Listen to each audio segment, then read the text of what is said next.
السلام علیکم۔ آج بات کریں گے کالرا کے بارے میں، جس کو ہیزا کہتے ہیں۔ ہیزا ہمارے پاس ایک ایسی کنڈیشن ہے، ایک ایسی حالت ہے جس میں مریض کو شدید ڈائریا ہو جاتا ہے، جس کی وجہ سے جسم سے پانی اور جو نمکیات ہوتی ہے وہ بہت زیادہ خارج ہو جاتی ہے۔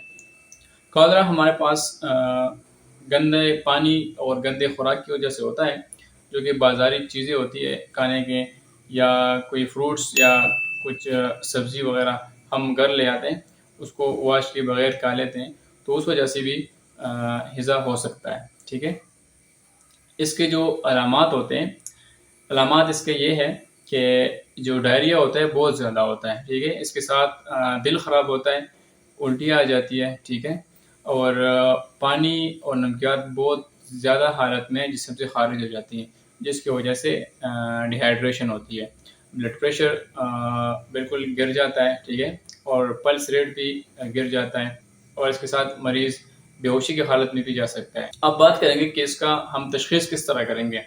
تشخیص کے لیے ایک تو علامات کے ذریعے آپ کو پتہ چل جاتا ہے کہ ہیزا ہوا ہے آپ کو، یا کوئی اور بیماری ہے۔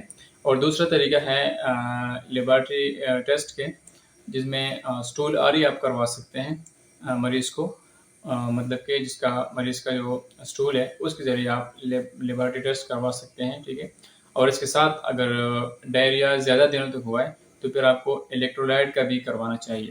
ٹھیک ہے، جسم میں نمکیات وغیرہ ہوتے ہیں تو وہ اس میں آ جاتے ہیں کہ جسم میں کتنی ڈی ہائیڈریشن ہوئی ہے، تو اس حساب سے پھر آپ کو ڈاکٹر میڈیسن دیتے ہیں۔ ٹھیک ہے، اور اگر زیادہ ڈی ہائیڈریشن ہوئی ہے تو آئی وی ڈرپس کی طرف بھی چلتے ہیں۔ اب اس کا پریونشن کس طرح ممکن ہے، مطلب اس کے ہم کیسے بچ سکتے ہیں۔ تو بچنے کا طریقہ یہ ہے کہ آپ کو گندی چیزیں نہیں کھانی چاہیے۔ ٹھیک ہے، صاف پانی یوز کرنا چاہیے۔